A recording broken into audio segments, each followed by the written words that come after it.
그러니까 경매를 할 때 입찰할 때 이제 입찰까지 어느 정도 이제 과정들이 있냐면 크게 요 세 가지예요. 물건을 이제 검색을 하죠.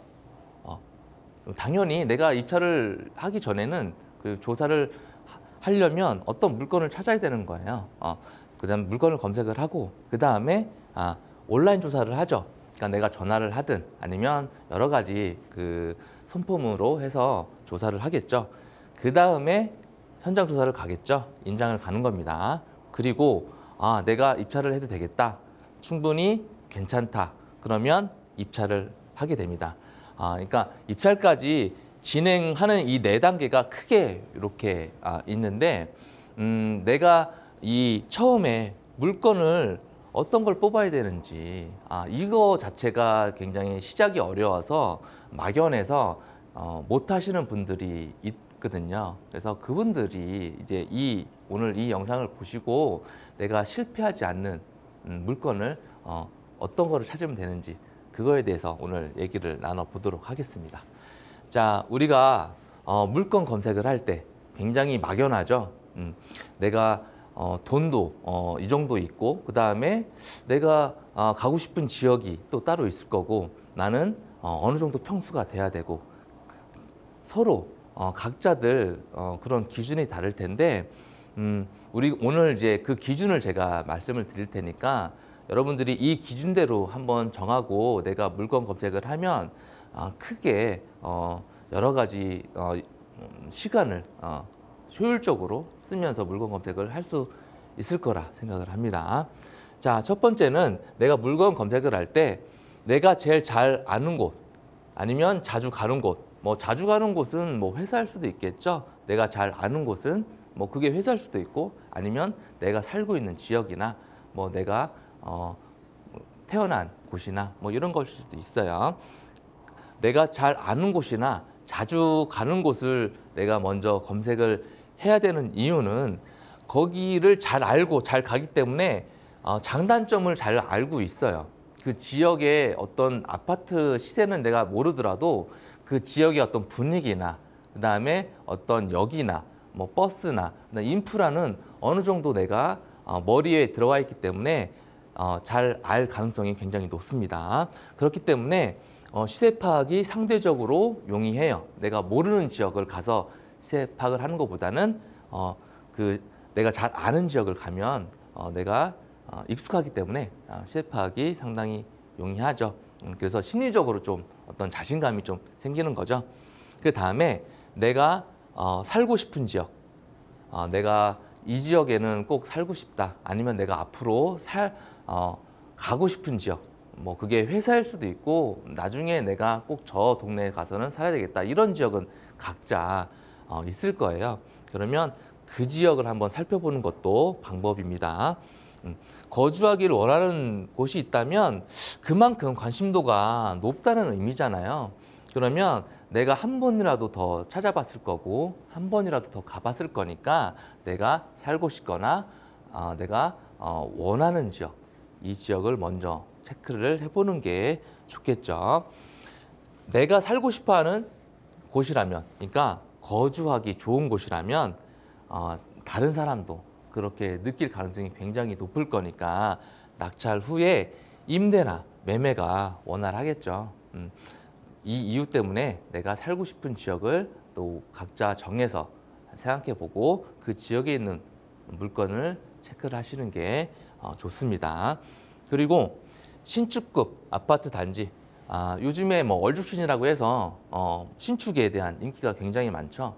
그런데 신축 같은 경우는 워낙 이제 가격이 또 높다 보니까 내가 투자금이 굉장히 좀 어느 정도 적당히 있다라 그러면 신축급 아파트 보는 것도 괜찮지만 그렇지 않다라 그러면 가격에 맞춰서 물건을 또 찾아봐야 되겠죠. 하지만 우리 실패하지 않는 지역 선택을 하고 실패가 좀 덜한 그런 이제 물건을 찾으려면 이렇게 신축급 아파트가 사실은 구축 아파트보다는 훨씬 더 선호도나 인기가 있을 거니까 최대한 신축급 아파트 단지로 봐야 됩니다.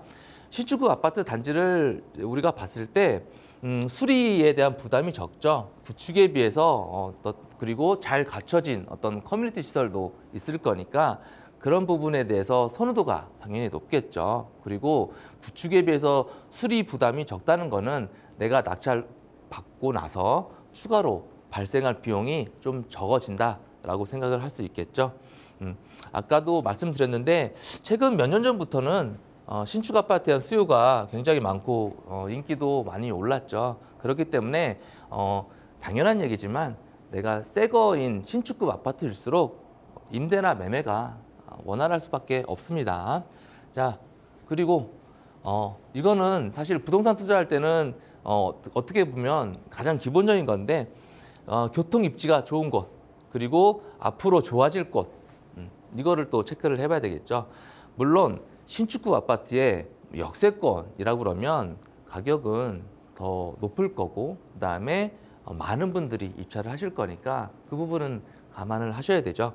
그런데 우리가 이제 교통 입지가 좋다라 그러면 실질적으로 우리는 이제 전철, 지하철 이런 것들을 따지지만 사실 버스 정류장이 바로 앞에 있거나 가까워도 사실 그것도 교통 입지가 좋은 거죠. 그래서 지하철, 버스 정류장까지 가깝게 있다면 이 단지가 그러면 굉장한 또 장점이 되는 거고 그래서 노선도 한번 체크를 해봐야 된다라고 생각을 합니다.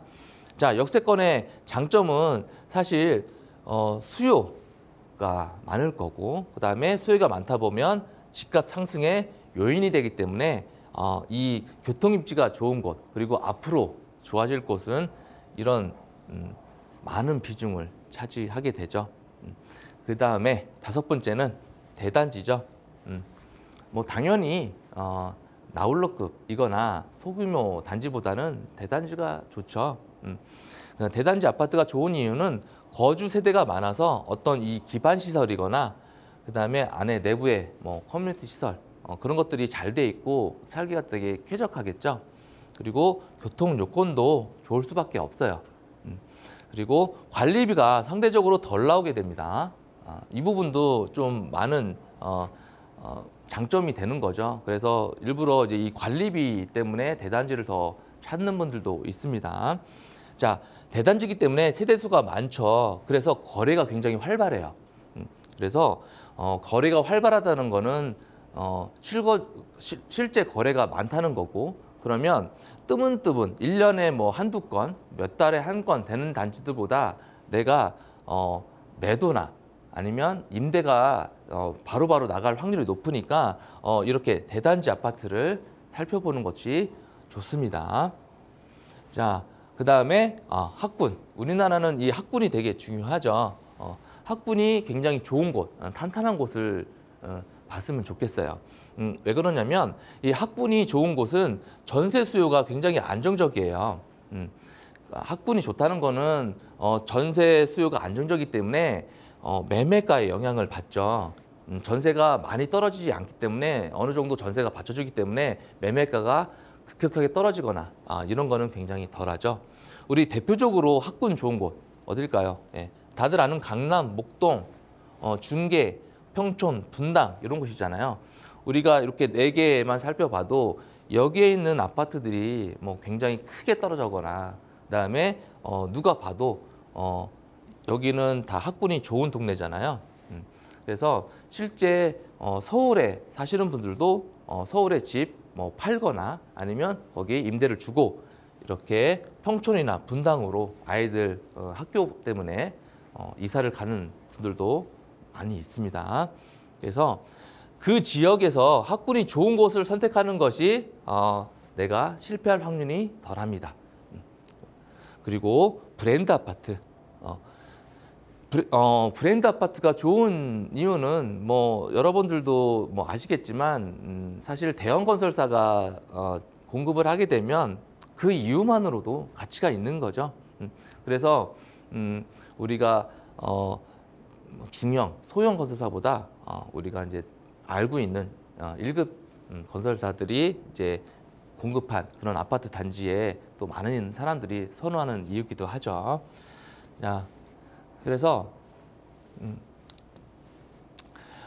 물건을 이제 볼 때 제가 이제 정리를 해보면 쉬운 물건으로 시작을 하시면 돼요. 쉬운 물건으로. 내가 경매를 처음에 어떻게 시작할지 막 막막한데 그냥 쉬운 물건으로 하시면 됩니다. 쉬운 물건이 뭐냐? 말소 기준 권리 이유 모두 소멸되는 물건. 그러니까 인수사항이 없는 물건이죠. 이런 물건이 흔히 얘기하는 쉬운 물건이라고 하지만 쉬운 물건이라고 낙찰 받기가 쉽다라는 얘기는 아니에요. 그리고 상대적으로 명도가 좀 어렵지 않은 물건. 내가 이제 처음 경매를 해서 내가 제일 이제 걱정이 되는 것들이 이제 얘기를 듣다 보면 이 명도라고들 많이 얘기해요. 명도가 너무 어렵다, 겁난다. 그래서 경매하기가 좀 망설여진다 이렇게 하는데 상대적으로 명도가 좀 쉬운 물건을 찾아서 하면 되겠죠. 자, 상대적으로 명도가 좀 쉬운 물건 어떤 거냐? 보증금 전액 배당 받는 임차인이나 아니면 소액 임차인. 소액 임차인은 최우선 변제금으로 이제 보증금을 받아가니까 이렇게 돈을 다 받아서 나간다고 그러면 명도가 어렵지 않겠죠. 그리고 이제 이런 사람들은 낙찰제 명도 확인서가 필요해서 정말 원활한 협의로 명도가 협의가 되니까 내가 경매를 한다라 그러면 아까 얘기한 그 조건들에서 물건을 찾고 그 물건들에서 내가 인수가 없는 물건들을 찾아서 물건을 내가 경매를 투자를 하면 되겠죠. 자, 그래서 경매 물건 선택할 수 있는 어떤 노하우 그 7가지를 오늘 말씀드렸는데 이 7가지를 우리 각자 잘 생각을 하시면 될 것 같아요. 자, 내가 잘 아는 곳, 자주 가는 곳, 그 다음에 내가 살고 싶은 지역, 신축급 아파트, 교통 입지가 좋은 곳, 그 다음에 대단지, 학군이 탄탄한 곳. 이렇게 여러 가지가 있으니까 여러분들이 요거를 잘 기억하셨다가 내가 물건을 찾을 때 참고를 하시면 좋겠고 거기에 플러스 권리 분석이 쉬운 물건 그리고 명도가 쉬운 물건을 찾아서 경매 투자하셨으면 좋겠습니다. 여러분들이 경매를 되게 어렵게 생각을 하시지만 이런 물건들로 해서 내가 경매를 한번 도전하시고 한번 경험을 쌓으시면 경매는 그렇게 어려운 게 아니니까 경매에 관심이 있다 그러면 여러분들 오늘 제가 말씀드린 요 물건들을 찾아서 입찰을 하시고 낙찰을 받으셔서 좋은 수익 만드셨으면 좋겠습니다.